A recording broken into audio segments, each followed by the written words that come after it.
Posted by you/guilty_dance_4440. For context, I am currently a college freshman. I am on a full ride to my university. Every semester, I receive a check sent to my house to cover my housing costs, which is about $9,000. My unemployed father got evicted from my old address because he wasn't paying rent, so my family started living in a hotel. I was wondering how they were paying for the hotel, considering it was $150 a night. Turns out, my father used my college check to cash out and pay for the hotel for 2 months. I begged him to pay off my college housing costs for 2 months straight. He lied to me, telling me that the money was tied to some funds, which were hard to access, very confusing, but keep in mind I have absolutely zero financial literacy and my father never went into detail. I brushed it off, hoping that everything would work out for the best. My college housing gave my father a deadline to pay off the housing costs, November 1st. I was stressed for 2 months, unable to eat well, sleep, socialize, etc.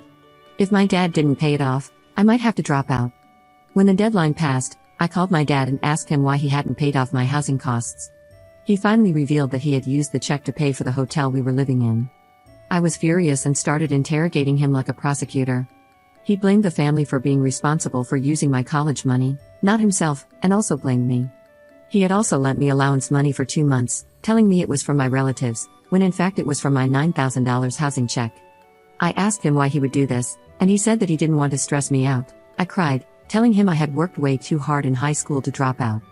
I told him he owed me an apology 3 times over the phone, but he refused because he believed he had done nothing wrong since he was providing for the family.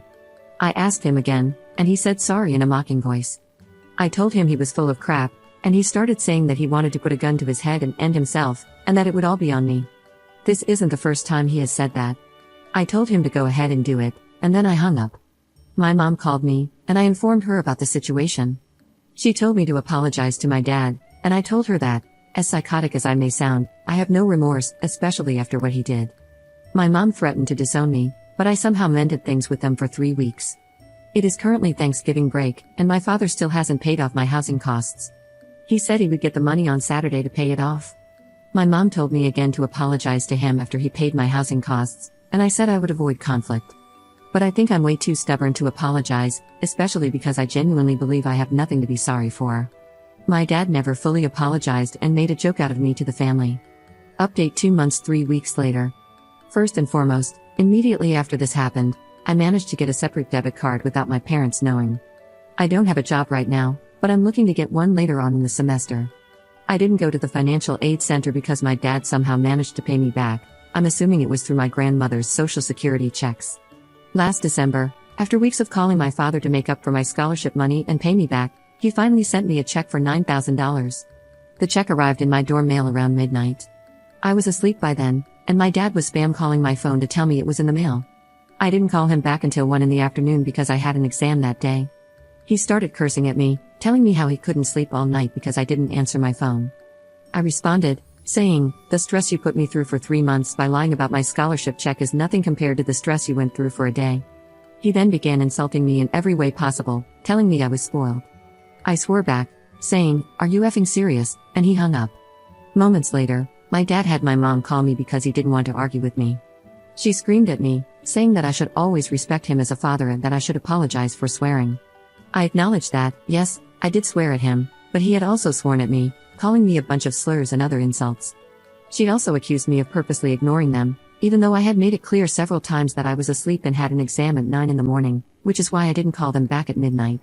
I told her that we shouldn't even be having this conversation because he was clearly in the wrong in this entire situation, and any other kid would have gone to the financial aid center, and my dad would have gotten in trouble. My mom misunderstood me, thinking I was saying that I was going to report my dad. She had a mental breakdown and hung up.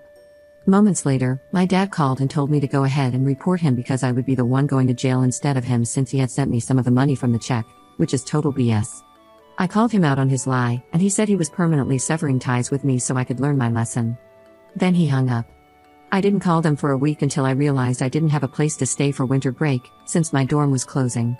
I swallowed my pride and called them back to apologize. They said they'd accept me back into the family. This honestly still keeps me up at night, but I literally had no choice but to stay with them over the break. Over the break, they noticed that I was much colder and more distant towards them, and they still wonder why. Fortunately, I received the $9,000 check from my university to pay for this semester's housing fees. The best thing that came out of this situation is that I ended up reconnecting with my estranged sister, 25F. Long story short, my father financially abused her for years, maxing out her credit cards and leaving her $20,000 in debt.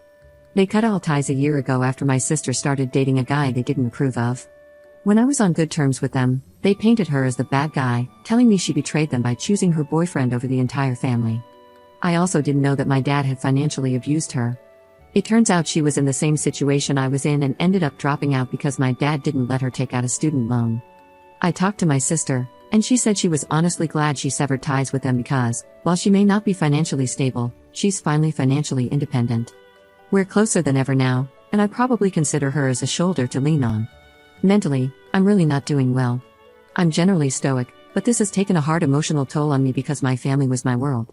Before college, I always knew my father was difficult, but my mother was my ride or die. I told her everything, I helped her through her marital problems, and she confided in me. The fact that she chose my abusive, unemployed father, the man she always talked about wanting to divorce, over her own daughter is heartbreaking. She still expects me to be her armchair therapist, and she told me she wants me to act like I did before. I told her over break that no matter what she does, she will never regain the trust I had for her back then. As for my father, despite his flaws, I never expected him to use my check. He always put such a huge emphasis on education and told me he wanted me to have the life he never had.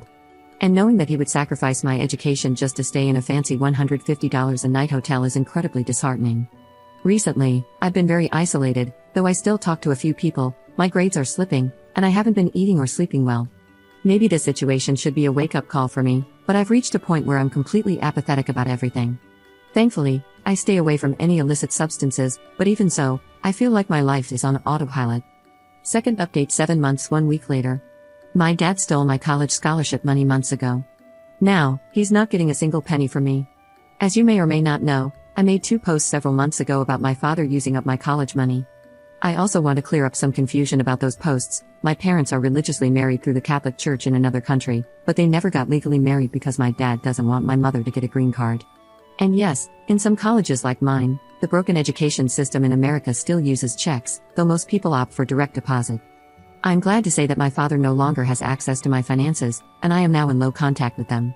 Thanks to the advice of this subreddit, I secured my social security card and other important documents months before I left for college. I also managed to get my first job. I've distanced myself from my parents and taken a lot of time to reflect on them and their actions. They've also distanced themselves from me after I finally put my foot down and refused to provide them with financial assistance. They called me self-absorbed, and once again, my father told me he would end himself if I didn't help him. This time, instead of telling him to go ahead, I simply said that's a decision he would have to make and that I can't be responsible for it. I realize that no matter what I do, they'll never change. They will always be the type of people who financially leech off others by using self-exit threats and weaponizing self-pity, but they're too emotionally stunted to recognize the harm in that. Their psyche is so twisted, and I've spent a lot of time mourning the parents I never truly had. They were never meant to be parents, but they're also just people. Sometimes, people like them exist. As for my mother, she completely turned her back on me and said I was a TV villain for not giving my father the money he supposedly deserved for raising me and my siblings. I told her he was never emotionally present as a father, and neither was she. Not just because of the suicidal threats, but also because they both posed a threat to our well-being. She used to treat me more like a friend and therapist than a daughter. She would use me to vent about the emotional and mental abuse my dad inflicted on her.